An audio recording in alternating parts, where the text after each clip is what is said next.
on the Wisdom app, and we were talking about this extensively. And that is when you get pushback from people when you start to set boundaries in your life. Hold on, I got a hair. Oh, it's up from this side of my head. And this is a really important topic because this is very, very common. And it's something that we need to get some more information around so that we can learn to navigate through this. Because remember, we're shifting. We're changing out of one set of behaviors and we're moving into another set of behaviors that are based on our insides changing, which means we are going to get different responses back from people because we are changing the dynamics of the relationship. And keep in mind, you're healing too. So when you start to move into a more empowered way of being, where you're starting to act from a completely different foundation, there's going to be other people in your life that are used to the old foundation. So by us starting to switch things and to turn into a different type of person or a different type of personality is really what's changing, because we're changing on the inside. Our personality is going to change. Not meaning, before anybody freaks out, this doesn't mean you're going to become some jerk or you're going to completely change all essence of who you are. That's not what I mean. But what it means is there is a shift in our personality when we go from a doormat or a people pleaser or a person that puts up with the same junk over and over and over again to someone who doesn't. Those are two different complete personality traits. Okay? So it's important to realize that, first of all, when this happens, you're not alone. You are not alone. I'm actually, my last live, my hair was rubbing on my microphone, so I'm going to try to not have that happen today. You guys let me know if that happens, because it might get kind of annoying and scratchy. Sometimes that happens when we're over on another app that's a social audio app and someone's microphone's banging on their shirt or something. Okay, so people are filling up in this room. If you guys want to jump into chat and tell me who's here, that would be awesome. And also at any time during this conversation, if you guys decide that you like something I'm saying or you resonate with it, I would absolutely love if you would comment below. Give me a thumbs up, give me a clap, give me a I get it, ask your questions. Be sure to ask your questions, because I do address all questions that are asked on here, and I do read your comments out loud. So thank you guys for being here right now. It's a glorious rainy day right now in Phoenix, and I don't know if you guys can tell. You can see the rain on the window. This is always a good time for us because we are in a drought, and bring it. We don't get enough rain here. So the thing is, the reason why this was uppermost in my thoughts is because last night we were on a conversation in Wisdom, and one of the people were talking about how when they started to set boundaries and doing things that were rooted in self-love for themselves, how someone in their life called them a narcissist. Typical. And this person was confused about it because they're like, and that's one of the things that I wanted to say right off the bat is that keep in mind that these people that are doing this, they have been able in the past to guilt you, to manipulate you, and to shame you into backing down and doing what it is that they want you to do. Okay? And guilt, shame, and manipulation are all forms of control, and they're all coming from our lower self. So keep in mind that anything's coming from a lower self is not true. It's a lie and it's an illusion. Okay? Because our higher self, love, God, all of that, this side of our psyche doesn't do those things. It meets people where they're at, and it recognizes when somebody is trying to set a boundary that is good for them. Okay? And boundaries are a very, very serving thing. They can actually shift our relationships in the most remarkable way when we are courageous enough to set them and maintain them. And that is the most important thing, because when we start to set boundaries, when we're new on the boundary path, now this doesn't just mean, let me just say this real quick.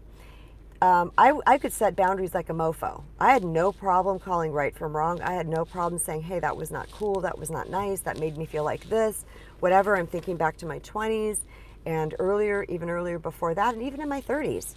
Actually, all of my ages, I had no problem recognizing right from wrong and knowing what didn't feel good, what was hurtful, what was disrespectful and dishonoring, and those type of things. But the problem is that I couldn't maintain them. I didn't even know it was a thing. To be honest, I thought you would say, hey, not okay, don't like that, this is not nice, whatever it was. And like me, that person would be like, oh my gosh, I'm so sorry. I won't do that again, or I understand.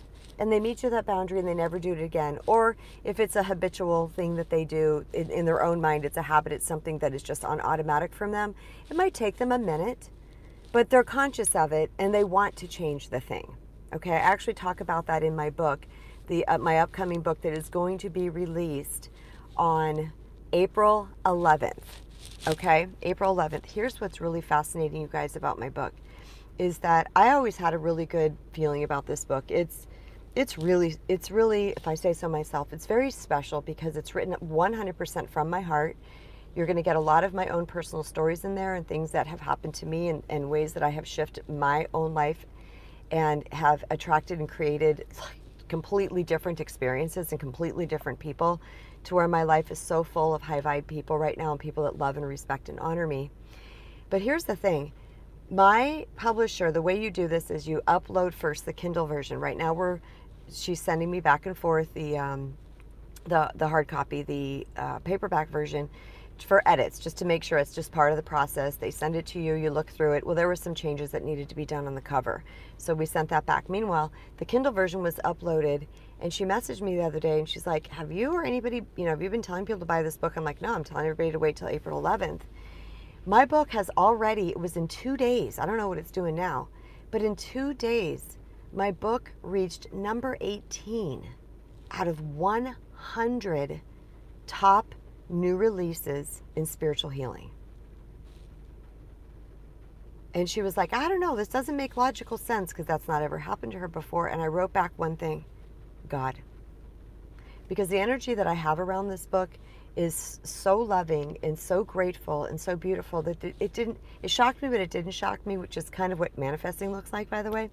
But I don't want to go off on that. What I really want to say is that if you guys haven't lined up yet to purchase that book, then I suggest that you go to my website at kristenbrown.org, go to the home page, and just a couple modules down, they call them boxes, modules, you're going to see a sign-up form where I can tell you all the details of when you can purchase my book. And if you do it between a certain set of hours, a certain hour frame in the day, then you can help me become an Amazon bestseller, which would be really cool. So if you haven't gone yet to my website, kristenbrown.org, I highly invite you to do that. And one more thing that I want to say that I haven't been saying, and this is what I've learned from people, I'm like, they don't know you've got these things unless you talk about them. So that's why I talk about these things now. And it's not a hardcore sales pitch. It's just me, Kristen Brown, doing what I do, embarking on this courageous journey of being a public speaker and being a influencer and content creator in the world because I care about your experience. Once I had a breakthrough myself, I was like, whoa, we don't have to suffer. We are all suffering and we don't have to. There is a way out of this. So the other thing, so that promoted me to do these things that I do when I had this massive fear of public speaking. And I kept pushing through because I was incredibly passionate about sharing this stuff with the world. I want you guys to have a great life. I want you guys to have everything that you can possibly have, and I want you to have it all. This doesn't mean you just get to have the healthy relationship or the great career or the healthy body or whatever. You can have it all. That's what we're here for. That is why I do these talks. That is why I do what I do, is to help other people, because I love when other people call me back and they're like, you're not going to believe this. Or they email me or they text me or they call me and they're like, Kristen, this is what happened. And I'm like, yes, because I remember that day one when they came to me, and I remember starting to work with them in our first conversations and how sad or lonely or afraid or depressed or whatever it was they were, but they started to do the work. And then on the other side of that, they're like, holy crap, here's the win. So what I have is 3, I call them mini self-love guided meditations for you. I've created these for people as an opt-in, which, by the way, if you opt in and you don't want to stay on my newsletter, you can opt out.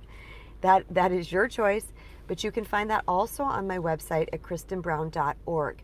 I call them mini because there's approximately, each of them are about 7.5 minutes, but they are powerful. I've had people that have messaged me back after doing these meditations and are like, wow, I was crying. Like, I was thinking about this for the rest of the day, or holy crap, I needed that, or I had an aha. during this meditation. So I invite you guys, if you're truly, truly on the self-love journey and you're really excited about healing your inner world because you are gung-ho, you are hell on fire to shift your inner world to change your outer world, then this would be a great tool for you. And you can find that also at kristenbrown.org. Scroll down on the homepage, you're going to see the 3 self-love meditations right there. There's a beautiful graphic that my graphic designer made for me, and you opt in and those will be sent to you directly, like immediately, so you can get started. And like I said, they're not long, but they're powerful. Okay, so the reason why I wanted to give this conversation is because so many of us get pushback on our journey and we don't know what to do with it. Like I was saying when I started this broadcast, I knew to set a boundary. I knew when things weren't right. I knew something wasn't right. And I was like, okay, so I'd speak up and then the person would do it again. And I'd speak up again, they'd do it again. And we just played this little game, and then pretty soon I'm getting louder, I'm getting bigger, I'm getting more frustrated, I'm getting more upset. And guess what? I'm being called the bad guy. Now I'm being called controlling. Ooh, man, in the 20s and 90s, I was called controlling. I'm not a controlling person. I live and let live. I love people. I support people. That is not who I am. I am not controlling. I'm not like, you can't do this, you can't do that. No, these were things that were truly rooted in respect and honor of me. So when I would speak, or my needs, my healthy needs. So when I would speak up about this, I was called these names. And those names made me feel bad because of my fear of being disliked and my fear of being seen as something else, like a bitch or a controlling person or all of these things. And when those things came at me, it made me like, I'm trying to drop the feeling right now. It just kind of, it was sort of a head down moment, like why? Okay, is that controlling? So we get really confused when we start to set boundaries and maintain them, especially when they're rooted in self-love. There's this little thing that happens. There's this like, what's the best word for it? There's like this little transitional period. Okay, so now we know what we need to do. We feel good about it. We respect and honor and love ourselves. And now we're sharing that with the loved ones in our lives. And they're pushing back. They're fighting us. They're calling us names, like selfish or controlling. They may even be calling you a narcissist. Okay? I had a friend say recently, they're like, well, you're not on the self-love journey until someone calls you a narcissist. And I was like, I pondered that and I was like, you know what? That's true. I've been called a narcissist. I was called it once. And I was called it from somebody who had narcissistic behaviors. They are the person that called me that. And I actually looked at them and I said, do you even know what that means? I didn't even get mad. I said, do you even know what that, do you know the definition of that? And the person was like, well, blah, blah, blah, no. And I said, okay, maybe go research the definition of that and then ask yourself, process it through your heart and see, is that really Kristen? That was my response, because that's the way they're going to see me. They're trying to fire back at me because they're trying to get their way. All right. And what are narcissists? They're people that want their way. What are takers? They're people that take, and don't do a whole heck of a lot of giving. If they do give any giving, it's usually a minuscule amount of giving because it's only somehow to manipulate you, okay? And selfish people that think only about themselves. When you change the game on them, which is what boundaries are, by the way, when you change, is my hair knocking my microphone? When you change the game on them, you're gonna get pushback. This is the interesting part, and here's the good news. When you change the game on somebody who is not a narcissist, okay? Somebody who is either, has a pretty fairly good sense of self, or possibly they could be a people pleaser. But when you change the game on somebody who is non-narcissistic, okay? They don't have any of the traits of that. And I'm not diagnosing anybody. I'm not saying anybody's a narcissist. I don't know your person. All I'm saying is that there is people-pleasing behaviors and there's narcissistic type behaviors. And most of the time we're one or the other unless we're functioning right smack in the middle, okay? Because this over here is codependence. This is a hyper focus on other people's needs, people-pleasing. Over here is hyper independence, and it is a hyper focus on one's own needs. And where healthy is right here in the middle, and that's called independence, or interdependence, excuse me. So if this person is not on this side of the spectrum and you set a boundary with them and you're like, hey, here's the deal, most of the time they're going to go, okay. Even if they're not a narcissist, they may give you a little pushback, okay? Because especially if they're younger, because kids under 25, when the brain's not fully formed, but they're still used to getting their way. And as parents, what happens is that this is really interesting. I'm going to throw this in here because there's a lot of parents that are on here. As parents, when the kids are little, they rely on us for everything. Okay, we got to feed them, we got to bathe them, we have to do everything. And as they grow, as a parent, we have to learn to pull back and to teach them how to do these things themselves, like wipe their butt, like take a shower, wash their hair, brush their teeth, tie their shoes, feed themselves, you know, and we need to break away from this. But sometimes as parents, I know this was part of my experience back when my first two older kids were younger. Part of my experience was that I didn't know that yet. I was a brand new parent. My kids were 19 months apart. So it wasn't like I had this one kid and then 5 years and another kid. So I had, you know, some time between.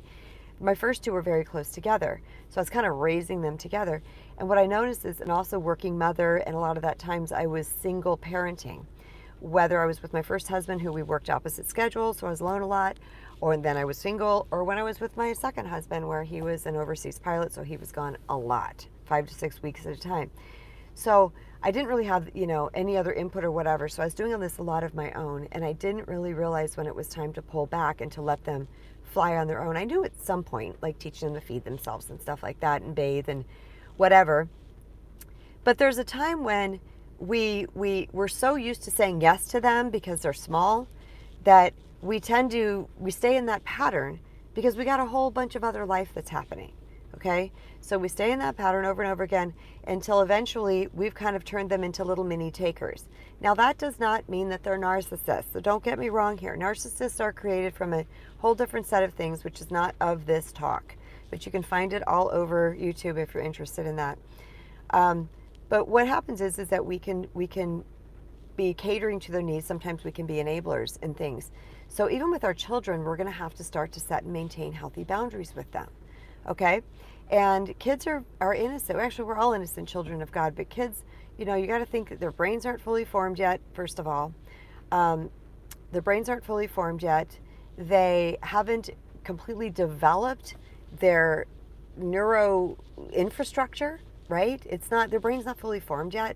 There's a lot that's happening in those years. And so, yeah, they might try some things. They might try to guilt you. They might try to give pushback. They might try to not do it just to see what happens. This doesn't mean your child is a narcissist.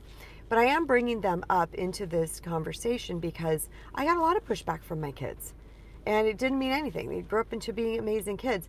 But we're going to get pushback when we change the game. And that's what I want you guys to fully understand, is that the number one thing here is that we've taught these people how to treat us. We've taught them. Okay? This is how it is.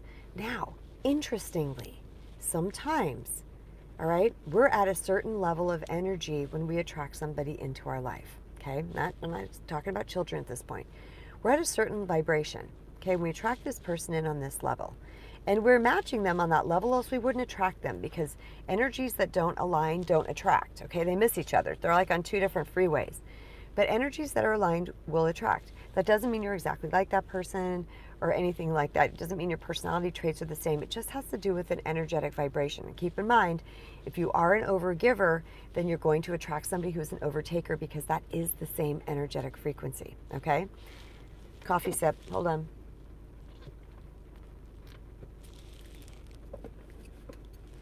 Okay. So what happens is we've attracted them at a certain energetic frequency, but if we start to grow, okay, now we're starting to grow because we're a seeker. We want to know things. We study things. We read things. You're on these lives. You're listening to people talk. You know, there's all these things, and we're open. We're open to new ideas. We're curious. Curiosity is one of the best traits we could possibly have, because curiosity means open mind. It means we're willing to take in new information and to process it through and to see what that means for us, okay? So we start to heal, we start to grow, or we start to shift organically through life just because we're aging and we're acquiring wisdom and, you know, all the things. But what can happen is, you guys, is that we energetically detach from that level. I don't even know if detached could be a word, but we move away from the same energy that we were with that person when we met them. So think about this. If you were with someone for, it can be any amount of time. It could be a year. We can so radically change in a year that we could shift, right? We could shift.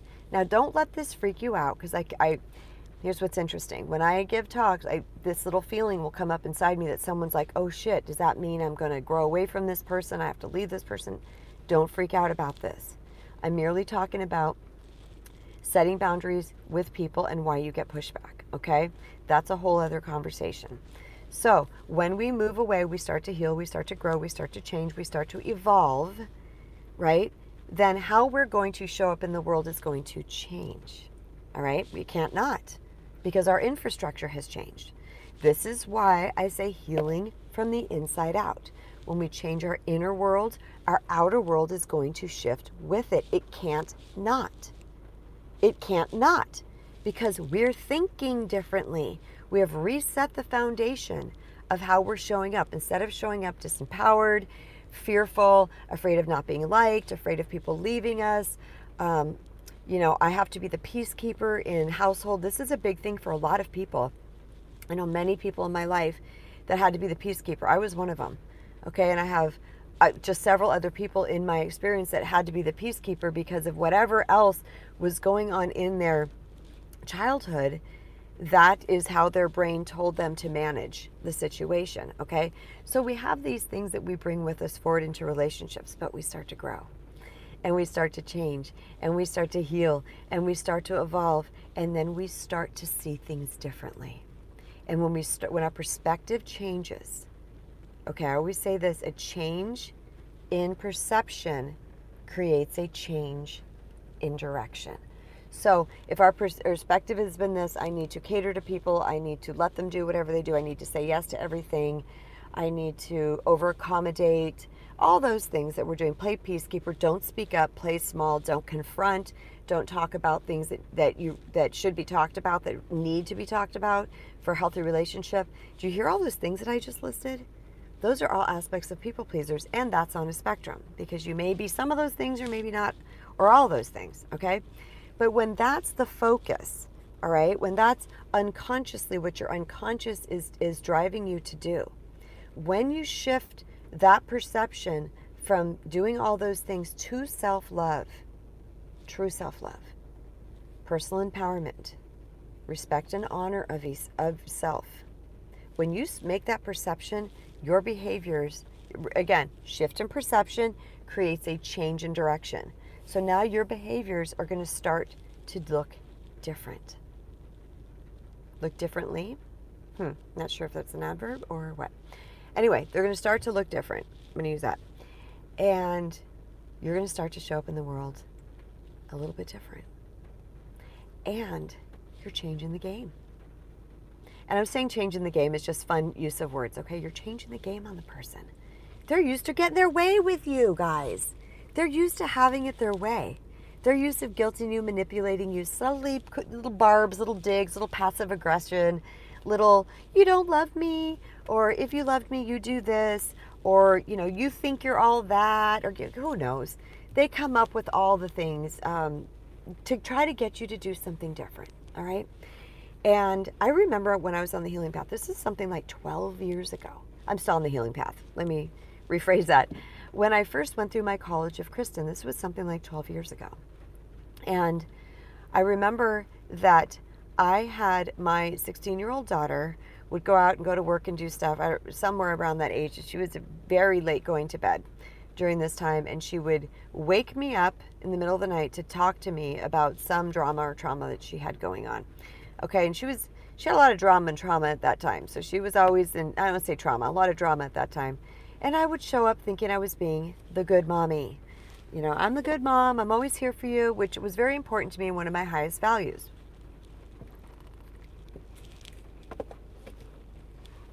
So I would, stop what I was doing. I would wake up and I would sit with her and I would talk with her and these type of things. Well, as time was going on, I realized that this was a repeating cycle. It was the same thing over and over again, and she was getting really, really used to waking me up in the middle of the night. And if I told her, hey, honey, don't wake me up unless it's really important, well, of course, everything's going to be really important. So she would wake me up in the middle of the night. And I thought, okay, this is not her. This is me. I have trained her that this is okay because I was showing up to it. I was doing it. She's, I need you. Okay, I'm here. Anytime, night or day, I'm here. Then I started to realize that these things weren't 911s, that they weren't, a dark night of the soul. They were literally just her being frustrated about something and needing to talk to me about it, or wanting would be a better word to talk to me about it. And they were things that could wait until the morning. I'm getting to a really good point here, you guys. There were things that could wait till the morning. Now, at this time in my healing path, I didn't know I was changing. I didn't know I was healing. I didn't know, because this is what's so important for you guys to understand. The shift is very, what's the word I'm looking for? It's subtle. It's powerful, but it's subtle. Okay? When we start to truly love ourselves and heal ourselves on the inside, the shift is very subtle. And this is sometimes shocking to us because we'll just start to see ourselves acting in a different way than we did before. And that's exactly what happened in this particular moment. Now, I can't remember. I think it was the next day, because my memory is saying I'm seeing it was light in the house, which means the sun was out. So I don't think it was during the night, but like the next day, I remember exactly where we were standing. And I said, baby, I want to hear what you have to say, this and that and the other thing. I'm like, but something about not getting up at, middle of the night to have these conversations, blah, blah, blah. And I remember her saying something to me like, in a scowly kind of way, she said, again, she's a teenager, and she was like, you're changing. Like it was really bad. And I remember thinking, not only thinking, I said it. I said, I know. Isn't it amazing? That's what I said. I know. Isn't it amazing? Now, she was 16, so she's not getting that yet. She didn't know that that was amazing. I knew that that was amazing because I noticed myself organically doing something different. I was like, wow. Because the old Kristen, who was training these people in my life, that no matter when they needed me, what time, no matter what the reason, I don't care what it is, they wanted me to remove a Band-Aid. Oh, come here, I'll do that for you. And it wasn't only just my kids. It was my partners and it was my friendships as well. I was the overgiver and the overaccommodator. And I thought I was doing it because that's what it meant to be a good mother, friend, partner, all the things. Daughter, sister. This is what I thought it looked like. Then when I started to understand, I didn't have to compromise my sacred self to hurt my own well-being to meet the needs of others. Game changer. Complete game changer. I knew at that moment, because I got conscious about it, does this really need to happen right now? Okay?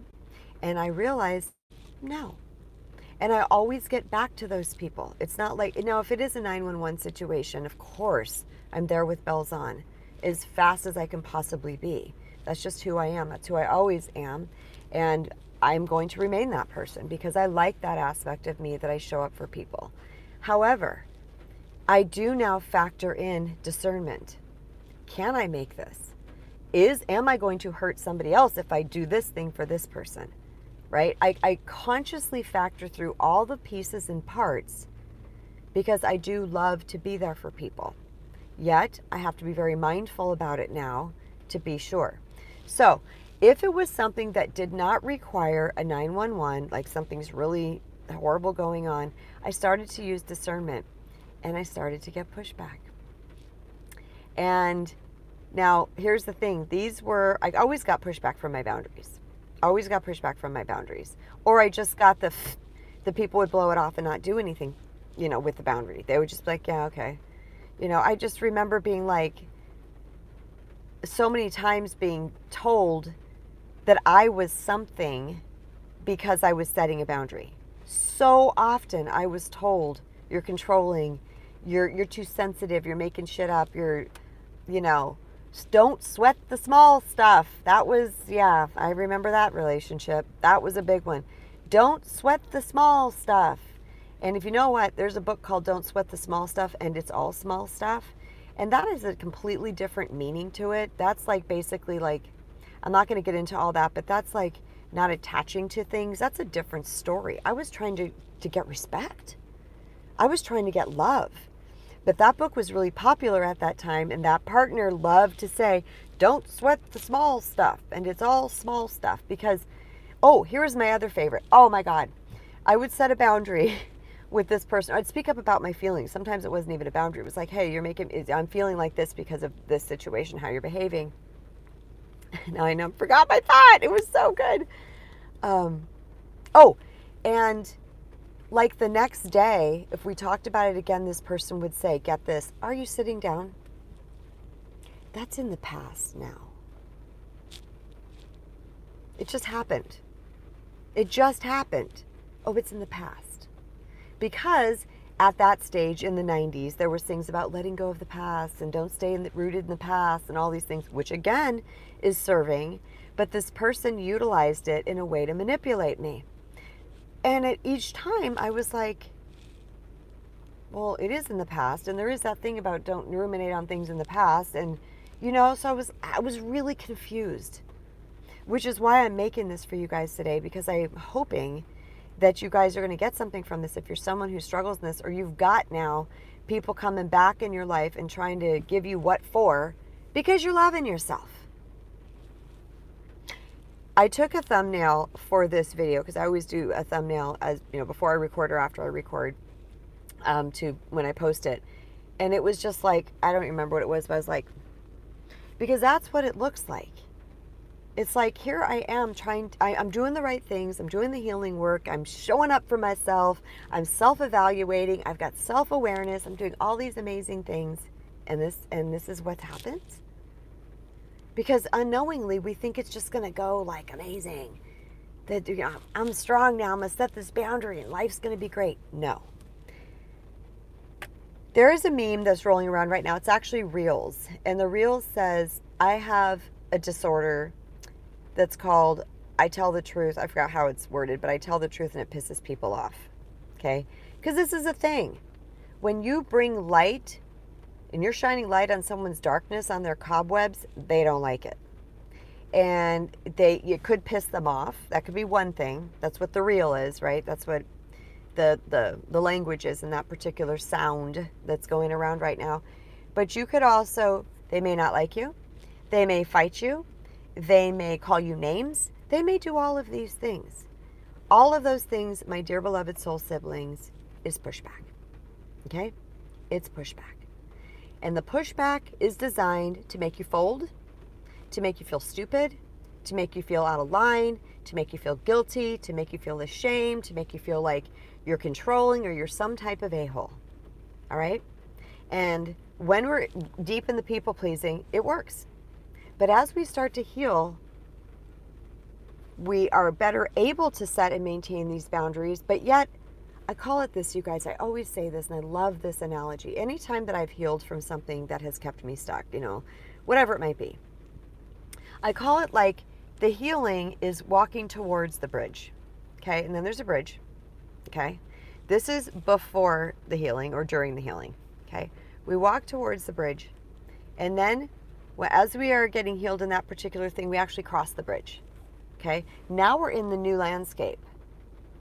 But it takes a minute to we consciously know, we feel it, we're willing to do it, but we haven't walked far enough on this side of the bridge to be really like it's natural for us.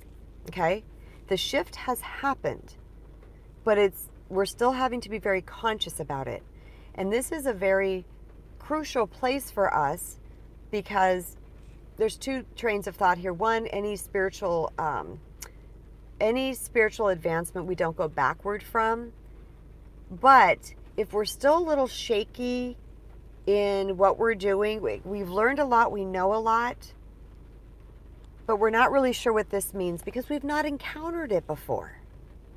We've not encountered that gnarly pushback. Okay? Again, I say gnarly because the energy of it is not cool. It's completely not cool. But is it always loud? No. Is it always mean? No. Is there always a name calling? No. It can be in the most subtlest forms. But my friends, if you go and set a boundary with somebody, and you it's a healthy limit. It is rooted in your love of self. It's rooted in your self-care, your self-protection, your energy care. If it is rooted in respect or honor of you, and somebody does something, you're going to feel it. Does something to not heed that boundary, you're going to feel it. Okay? But it can come in many, many, many forms. And it's not the form that we're looking at. It's the fact that it's happening. Okay? The fact that it's happening. I'm pretty, in this particular arena, I am very far on the other side of the bridge now. Okay? And that's why I can speak so succinctly to these things, because there's no new story. There's no new story when it comes to human beings. We're all experiencing the same stuff. Okay? That's why I can talk to you guys about this. But yes, I'm on the other side now. But here's what happens. When that starts to happen, okay, a lot of times if their pushback comes at us pretty heavy and hard, that's going to ignite an, oops, sorry, I didn't mean to knock my microphone. That's going to ignite an automatic, I'm just going to hold it, an automatic mechanism inside us to want to fight back, okay, because we are being attacked. All right, fight, flight, or freeze. One of those things is going to happen, okay?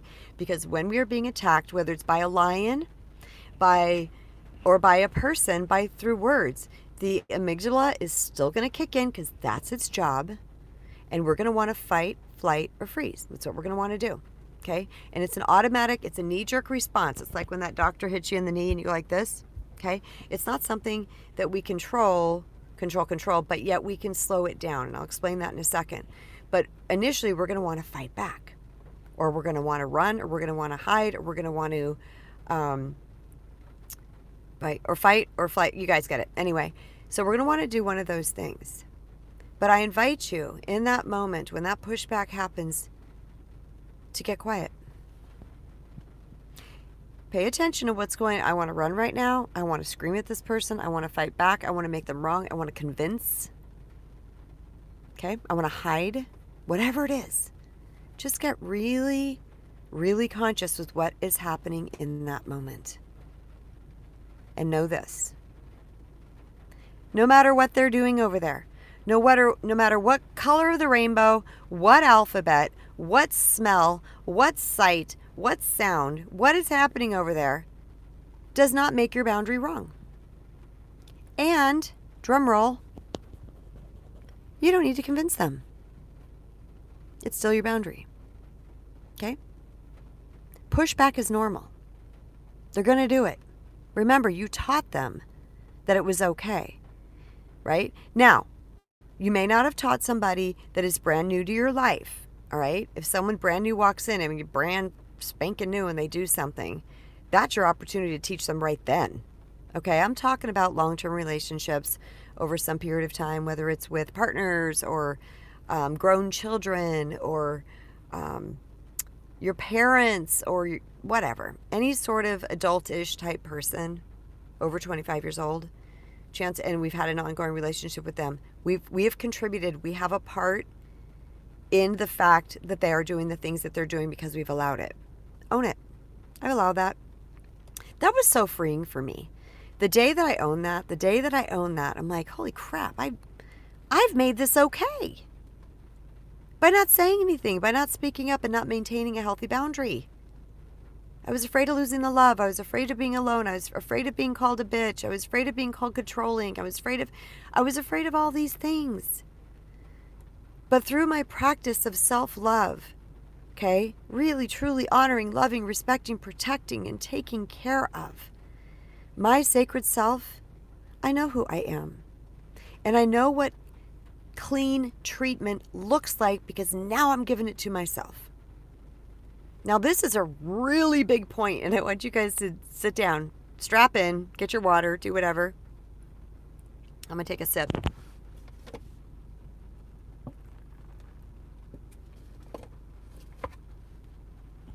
Okay. Many of us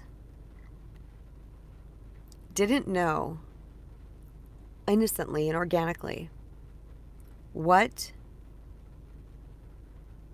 being loved and honored and respected for all of our whole and perfect and authentic self look like, because we'd never experienced it. We'd never experienced it. Remember, not only have we had this in our past, but we're guilting and shaming and disrespecting and dishonoring ourselves. Now I'm going to say we are. Let me change that. We had in the past. Some of you may still be doing that now. So we didn't know when someone walks in and they do that same thing, like I said, energetic match, it doesn't really stand out because we've been doing it subconsciously to ourselves. There's a straight line there. But when you start to love, honor, respect, protect, treat yourself kindly, speak kindly to yourself with supportive and loving self-talk, and attend to your own needs, let me tell you something. When that stuff comes at you, you recognize it immediately because there's a massive disconnect. Get what I'm saying? It stands out like a sore thumb.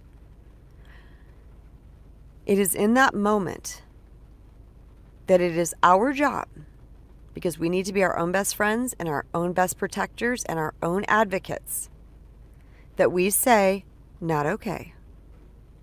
Here's what is required to be my friend, my lover, my partner, my family member. Here's what's required to be in my proximity. I require this type of treatment. Like I said initially in the beginning of this, sometimes you're going to get pushback even from the people who love you the most because they're used to the old method of operation. They're used to it. Okay? They're used to the old story, the old dynamic. Okay? And it may take them a minute. And I talk about this in my book. I share a story in my book regarding my mom. I won't tell you guys what it is. My mom was a very, very, very loving human being. And I remember saying, hey, I had a boundary when it come to something. And she kept crossing it. And I even asked her, I go, Mom, why are you doing that? And she goes, I don't know. How innocent is that? Because she wasn't self-aware. But you guys will read about that story in the book. But the point is that it took her a minute, but she did it. And I afforded her the grace. This is a subchapter in the book called Giving Grace to Your Boundary Receiver. Okay? Because this person I knew loved me. I knew once has my highest and best interest at heart. I knew it. But yet, that was a phone call. I hope that didn't mess things up. You guys still here? Give me a little clap or something. I have it on, what do you call it? Did not disturb, but it went through anyway because it's a family member. Okay. So sometimes it's going to take a minute. All right? They hear you. They get it. They understand. And then they do it again. And you're like, grrr, right? It's going to take them a minute. They're in a habitual way of acting. And keep this in mind too, you guys. This is fascinating. Our boundaries serve both parties. Always. 100% of the time they serve both parties. Why? Because if we're having to set a boundary with somebody, it means they are not acting from their highest self. Right? They're doing something that is not of their highest self. So our boundary is actually a little flashlight, a little beacon on something they need to heal. I know. Fascinating, isn't it? Give me a thumbs up or a like or a comment or something if you guys are getting this. So a lot of times, two things. One, people are going to fight you because their ego is so strong and they're so rooted in their lower self that they're just going to fight you because they're so much in control mode. Or two, it's rooted in something they have not yet healed about themselves. So it's going to take them a minute as they work on that healing, as was the case with my mom. And you guys will hear that story. All right. So moving forward, A lot of times when we set these boundaries with people and we get the pushback and they try to make us feel like we're doing something wrong, the opposite is true. The opposite is true. We are actually doing something right. If you're getting pushback, you're doing something right. And that's a hug yourself, pat on the back moment that you truly have your own back. If you're not getting pushback from your boundaries, then you're not setting boundaries with the appropriate people. Unless you are healed, completely 100% healed, you're living from your authentic and loving self all day long. And you've already cleaned up your whole world. But there's people in your world, I am certain of it. In fact, think about that right now. Like, who am I letting getting away with ish? And it might be some ish that you're like, yeah, I can kind of handle that. I can deal with the eye rolling or the door slamming or the hanging up on me. Oh, that's just what they do. They hang up on me. I had someone hang up on me all the time when they didn't like what was going their way. Click. So when they started their thing, the first thing I would say is, if you're going to hang up on me, I'm not going to have this conversation. Or something like that. I started setting the boundary. Like, if you can't give me an appropriate goodbye, even if you get upset, then thank you for the thumbs up, y'all.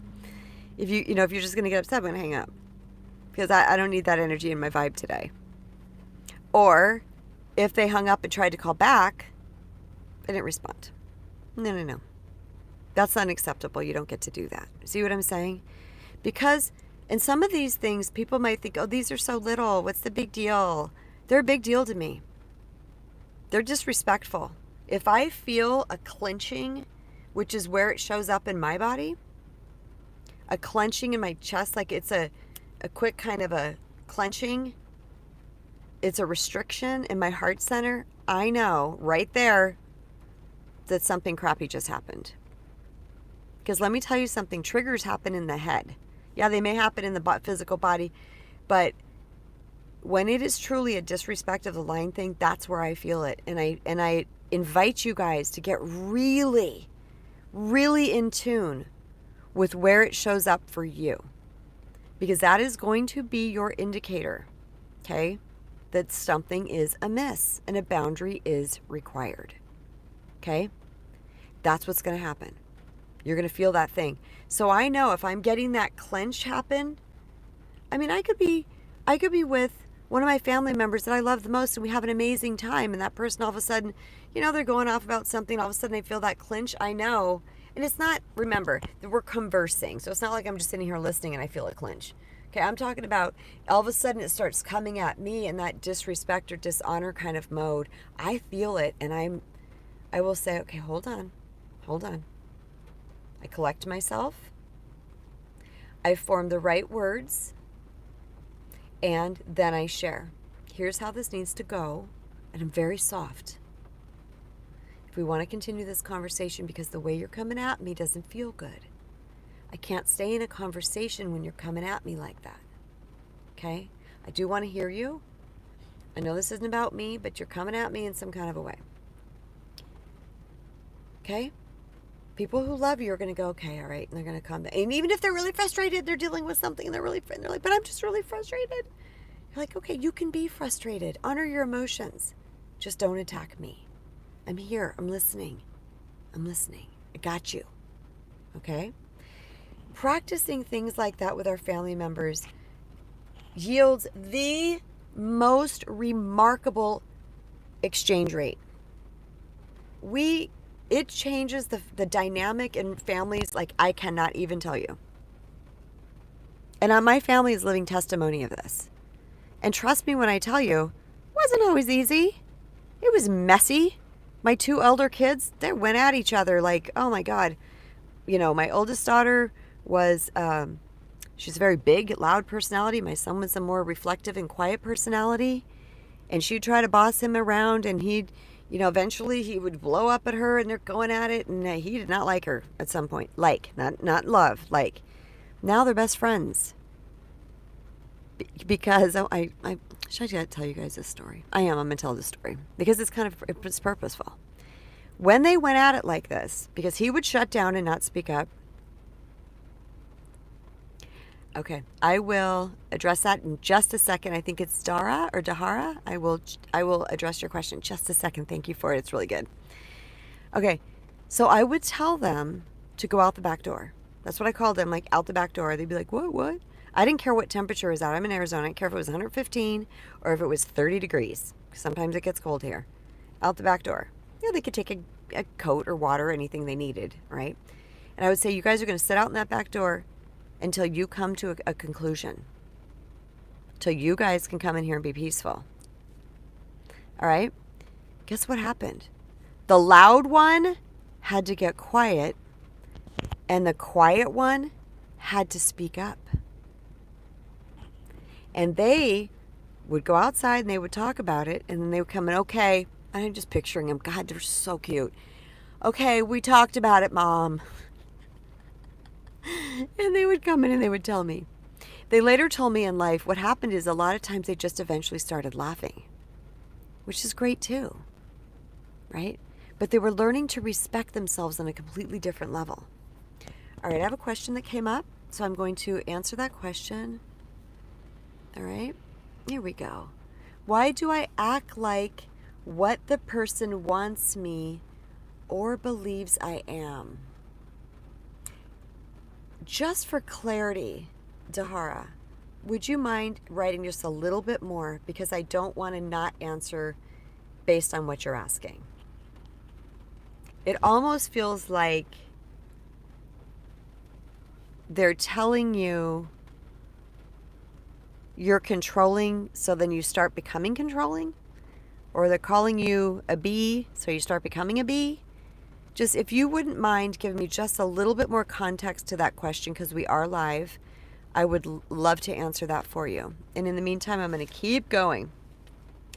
So when they set the boundary, or we set the boundaries with a narcissist, a taker, or a selfish person, and they start to give us pushback, number one, that is not your indicator to back down.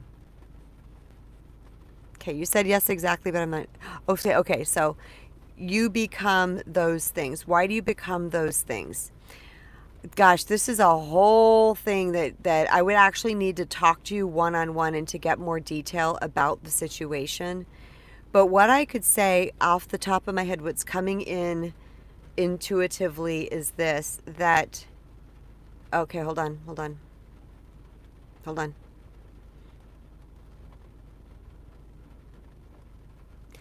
You are not being seen for who you authentically are.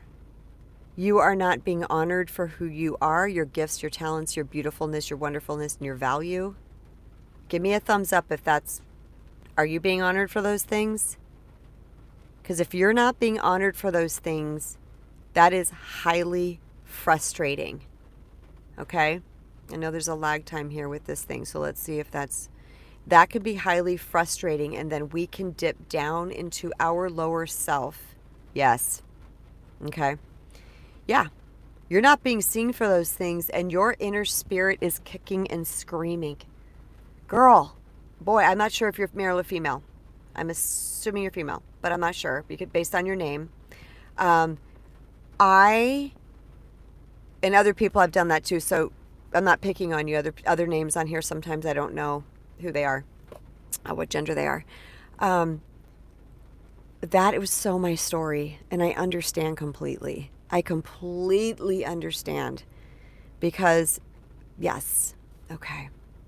I completely understand, because that happened to me. As I wasn't being seen. In fact, I was being disrespected. I was being dishonored. I was being discounted. I was being pushed aside. I was not being made a priority. And it was, like I said, and I'm not sure when you jumped on, but in the beginning I said I would speak up about these things. I'd speak up. Nothing. So I started to get louder and bigger and more aggressive and more masculine. And and I started to, and then all of a sudden I'm like, oh my God, you're controlling. You're a bitch. You're this. And I was like, but I'm not any of those things. It was so frustrating. So, if this is what you're asking, that is why. But here's how you stop that. This is going to sound strange. When you start to love, appreciate, respect, protect, and honor yourself unconditionally, you're going to be privy to a little secret. Okay? And it's a secret that only people that are truly doing that work understand. So you have to take me at face value and trust me and just have faith in this right now. You're not going to need to convince them. You're not going to get frustrated anymore because you're just like, you don't know. I know me. Now, that doesn't mean that you're not going to have to set boundaries if the behavior is inappropriate. Okay? If it's disrespectful or any of those things that require boundaries. But what I have learned is I cannot convince somebody who is committed to seeing me through the filter of their lower self. That's the filter. Until that filter comes off, that's how they're going to perceive me. That's on them. That's not on you, and that's not on me. Because I know me. And I know my heart. And I know my love, my loyalty, my kindness. I know all of those things about me. And if this person is seeing me through some jacked filter, I can't go up against that. I cannot convince them that I'm anything other than that, but I can set and maintain healthy boundaries, and I can remove my energy from them until they figure it out. Because obviously they're not seeing me and they're not honoring me. So why am I subjecting myself to that over and over and over and over again? I don't want to do that. That is a drain of energy. I've done this, you guys. I can't teach this from the level that I teach this from if I hadn't walked this. There are so many tiny nuances to this that I understand. Oh, I'm so glad, Tahara. Thank you. Thank you for that awesome question, by the way, and thank you for being here. There's so many nuances that only people who have really dealt with this get it on that level.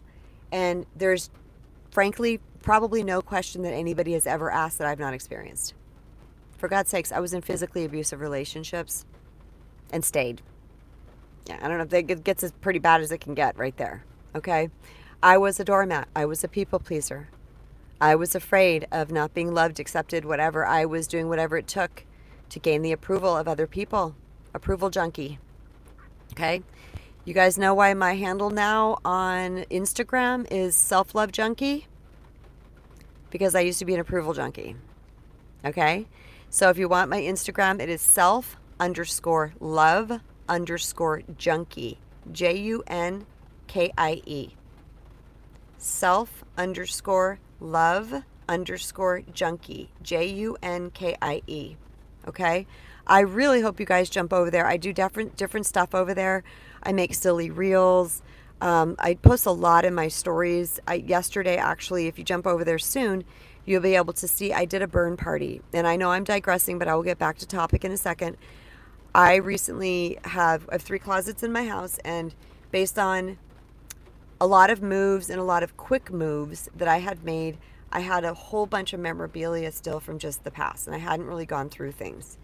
And I needed to free up some space. So I went through my office closet because I had a whole bunch of stuff in there, and it's just a long story. But anyway, I won't bore you with all the details, but I went through every single card and photograph and letter and things that people had given me. And if it was people that were no longer in my life or who did not treat me appropriately, that I was still like, oh, remember when they wrote me this? Oh, they did love me. Part of that is still rooted in that approval of other people. And I was like, I got me now. I don't need this little card from 1994 to tell me that someone used to love me, who ended up disrespecting me and hurting me, but I'm still holding onto the card. No, this is just me. I'm not telling you guys to do this. Okay. It's just what I did. I went through, and let me tell you something. It was the purge beyond purge. Cause I love to purge. I love to clean things and straighten things, and I'm not anal about it, but I clean out cabinets periodically. Like I do it kind of periodically. I don't do it like a big thing, but this one was a big thing because we needed to make more space in my husband's office, which is a home office just like mine, blah, blah, blah. Anyway, last night I did my burn. I called it a burn party. It can also be some sort of ceremony. And I took just one by one, I started, crunching up things, photographs, all types of stuff. And you will see the beginning of this, the fire was really small. By the end, this thing was raging. I know I just moved my microphone away from my mouth. I'm sorry. It was raging. And I was like, but the whole time, before my daughter joined me because she had some burn things. I was out there. I was like, God, release this to the energy, return this energy to the cosmos, transmute it into love and light. I release this from me. I no longer want to hold on to this past energy. I want a clean slate. I want to blah, blah, blah, blah, blah, blah, blah, blah, blah. And I said it the whole time, and I released and I released and I released and I released. Okay. Anyway, my point is, you'll see the bonfire on my stories on Instagram if you guys are interested in Instagram. Self_love_junkie, JUNKIE. The reason why I did Self-Love Junkie, which is probably going to be the name of my group. I'm going to start a group here pretty soon after my book is published, where we're going to have a study group, and we're going to have it's like kind of like a coaching group coaching, where we all get together and we talk about the book, the chapters of the book, these type of topics, but really one-on-one, where you can work with me and ask questions, and you learn so much from other people, because people that are working on the same arena often have the same experiences, or is similar, at least in some ways. And let me tell you something, I've been in group things before, and you learn a lot from hearing other people's experiences, or what the facilitator of that group is going to teach to the other people. And I think I'm going to call it Self-Love Junkies. I really do, because we got to own that we're moving into self-love. We got to own that we are heading towards self-love mastery. Okay? And when we're in that self-love mastery, our entire landscape of our life is going to change. So, going back to the topic, when they call you a name, controlling, narcissist, selfish, all these things, okay?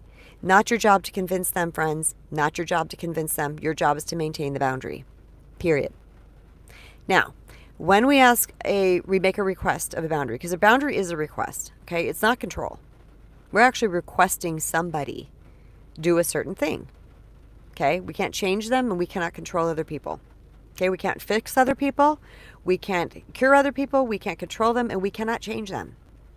We can make requests of them, and they have the free will to decide whether they want to heed that or not, okay? People will either say, gotcha, boo, no problem, my bad, won't do that again, or they're going to kick you back a little bit, but yet they're heading towards that direction, or they straight up keep doing that crappy thing, okay? When they do that crappy thing, and it's repeated, guess what's next? An action boundary, okay? That means when words aren't working, we follow through with action, okay? I also go into this at length in my upcoming book, to be released on April 11th of this year, 2023, April 11th. It'll go live between 1 and 2 Eastern Time, 1 and 2 p.m. Eastern Time. It was 12, but then there was a time change. So it's now between 1 and 2 Eastern Time. If you buy the book, the Kindle version of my book, during that hour, you can help me become a bestseller. Shockingly, the book is already ranking. It's 18th out of 100 of hot new releases in the spiritual healing department.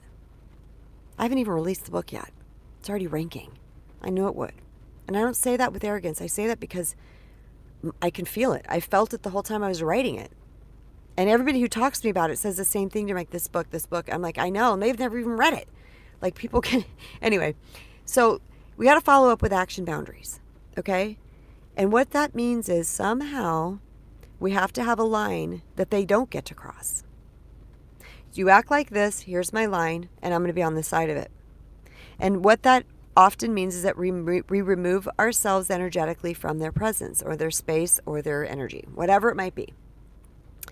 That could be we don't respond back to them, we take some time off, we don't do the thing that they want us to repeatedly do.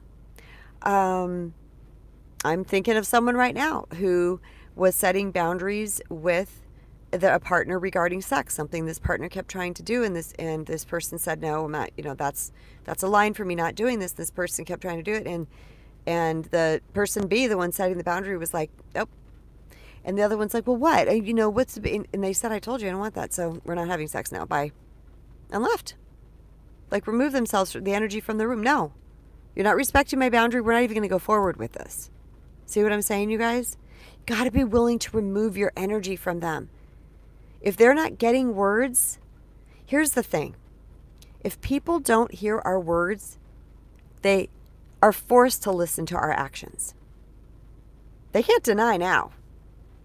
They can't deny that is not okay, because now we have left, removed ourselves, hung up the phone, said no to the upcoming event, whatever it might be for you. You've now followed up that word with an action. Okay? And now that person is like, well, I can't deny this. And we don't do it passive aggressively, and we don't do it passively where we need to say, no, I'm not going to that because last time this is what happened. Okay? And we give that person an opportunity to say something back to us like, okay, I'm sorry. I'm going to work on that. I see what you mean now. I didn't think it was a thing, whatever it might be. Okay? Because perception is key here, and I want to talk about that in a second. All right? Or they can go, you're ridiculous. You're a narcissist. You're selfish. You're uncool. You're controlling. You're a bitch. You're blah, blah, blah, you're a dick. You're whatever. Deep inside, they know you're not wrong. Here's something that's really interesting. If you've ever talked to somebody like that that's really committed, that they really do think you're wrong, like they are committed, it's important to understand that given the information that they have based on their life experiences, their programming, and their level of internal shame and unworthiness, their filters through which they see the world, okay, completely different set sometimes of belief systems, they may really truly believe that you're that thing they're calling you. They may truly believe you're controlling or selfish or a bitch or a dick or a narcissist or whatever. You're selfish. They may truly believe that. Not your job to change their mind. I'm going to let that sit for a second. I'm not your job. I've tried. And I've watched videos about it in hindsight where people are like, yeah, you don't even bother. I'm like, no, that was my experience too. yeah, that. I just remove myself now. Boop. Are you acting like that? Boop. Are you doing that? Boop. Are you acting like that? Boop. Whether it's to hang up the phone, end a phone call, walk out of the room, leave, whatever it is I need to do. Because if anything is going to speak to that person, it is going to be your action boundary. That's where the rubber hits the road. The reason why we're afraid of these things, you guys, is because there's still, inside of us, an inner unworthiness that we're just not aware of. We're still worried that what people are saying about us is true. We're still worried that, that shame inside of us is dictating that, maybe we are wrong or we're bad or we're something, right? Guilt means I did something wrong. Shame means I am something wrong or I am something bad. Thank you, Dara. Okay? That's what those things mean. So there's this part of us inside that's like, I don't know. Maybe they're right. Ask yourself the question. Self-awareness is key. All the time. I'm setting a boundary for this. They're saying it's wrong. If this happened to my friend or my loved one or my child or someone you love dearly, would it be okay if that person did that to them? If the answer is no for them, it's no for you. You got your answer. Got your answer. Okay? I had to go through these processes, guys. I had to say, is this okay? I'm thinking of a particular story right now. I won't tell you the details. It's actually in my book. But where one of my girlfriends did something really crappy. Like, blatant. And I was like, what the hell? And I said something to my husband at the time, and he said, just blow it off. Just don't make a big deal. No harm, no foul, no this, no that, no da. And I was like, and he talked me into it. Oh, she was drinking. Oh, and he talked me into it. I don't care if you're drinking. That was not okay. Actually, I don't think I tell this story. Do I tell this story in my book? Anyway, But later down the line, as I started to heal, I remember because I never told anybody that story. And when I told a girlfriend, she looks at me and she's like, excuse me? No, that would have ended our friendship. I'm like, really? So this is what I'm trying to say, you guys. It's okay that you're confused. It's okay that you're wishy-washy right now. It's okay that you're like, what does this mean when someone calls me this name? And is it true? Oh my God. Here's what's interesting. A true narcissist doesn't say, am I a narcissist? They don't ponder that question. True narcissists don't ponder that question. They don't have that type of self-awareness. Okay? A non-narcissist is going to really ponder that question. And they're going to ask people about it. Okay?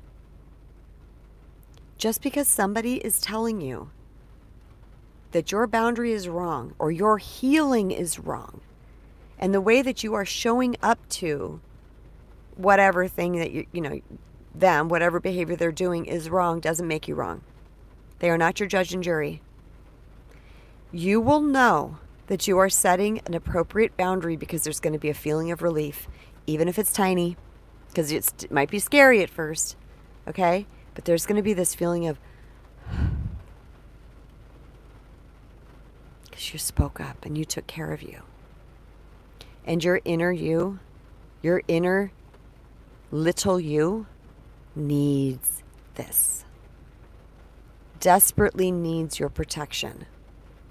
When we're little, we're at the mercy of the elders around us. We're too little. First of all, our brains aren't fully formed.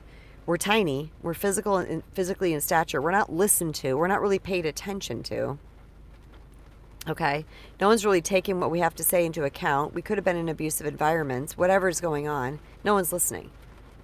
That child that's developed inside of you that needs the love, approval, and acceptance that was not had, they need your love and approval and acceptance right now. It's called reparenting. Even if you didn't have terrible parents, we still have to reparent. Because it's not, parents aren't perfect. I was loved by my parents, but they were not perfect. Okay? There was pieces and parts, and also things that had nothing to do with them that came into my life. Things that had nothing to do with them. But me now taking care of Kristen and reparenting her and honoring her and respecting her and telling her, no, not on my watch, little sister. If it's not good enough for my children, my loved one, my dog, my mother, my this, it is not good enough for you. And if someone wants to leave my life because of it, I always say this, can I get you a to-go bag? Here's some strawberries. How about some water for the road?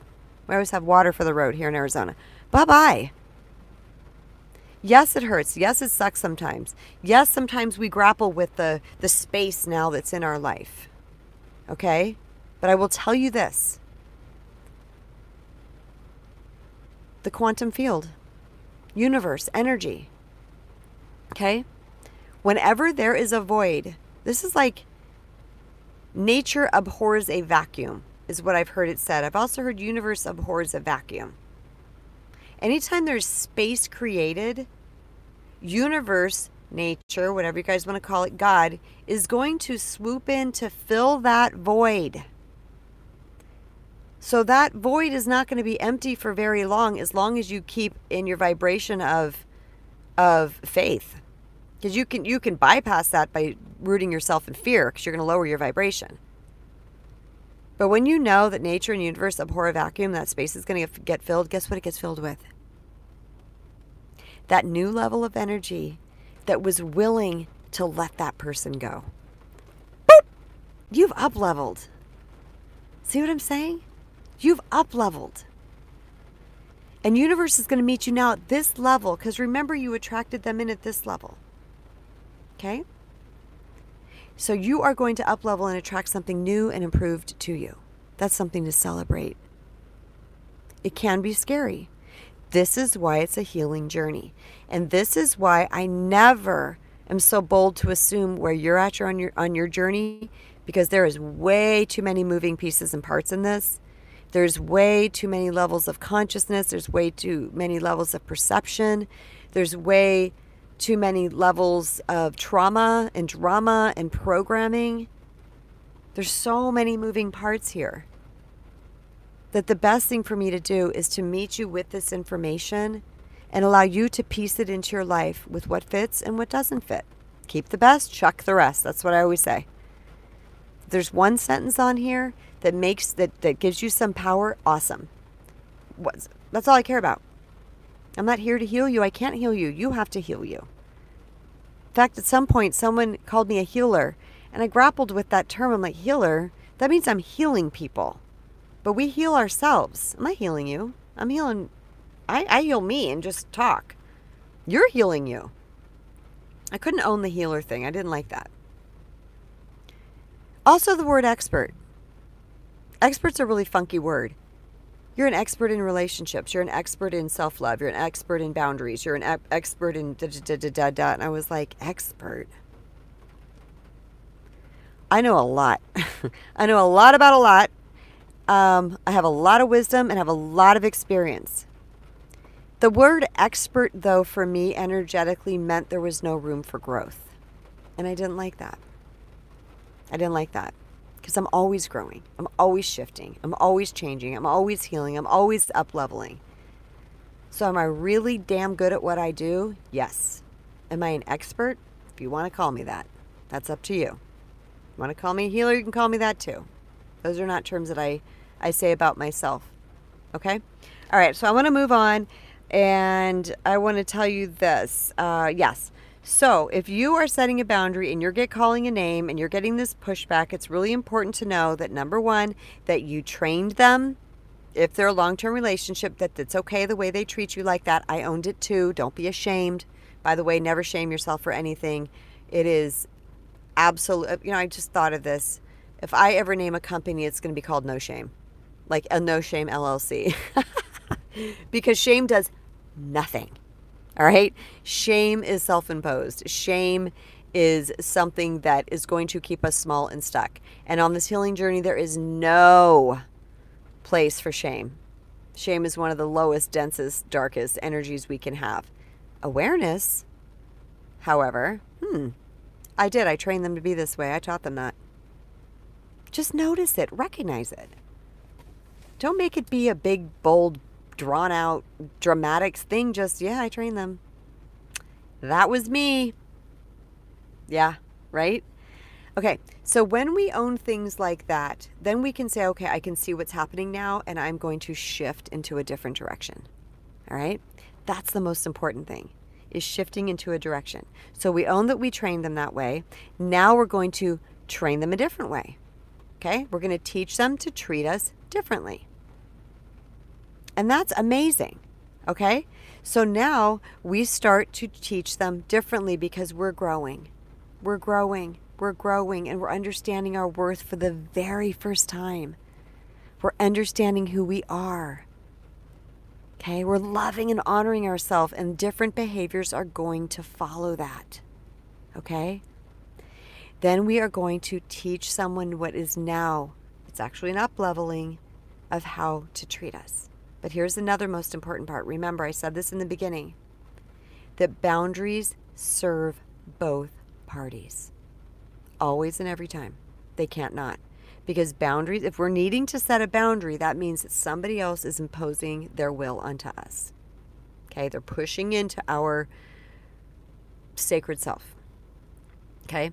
Which means they are not coming from their higher self. They are coming from their lower self. All right? So, us setting a boundary is going to shine light on what they are doing, on their behavior. All right?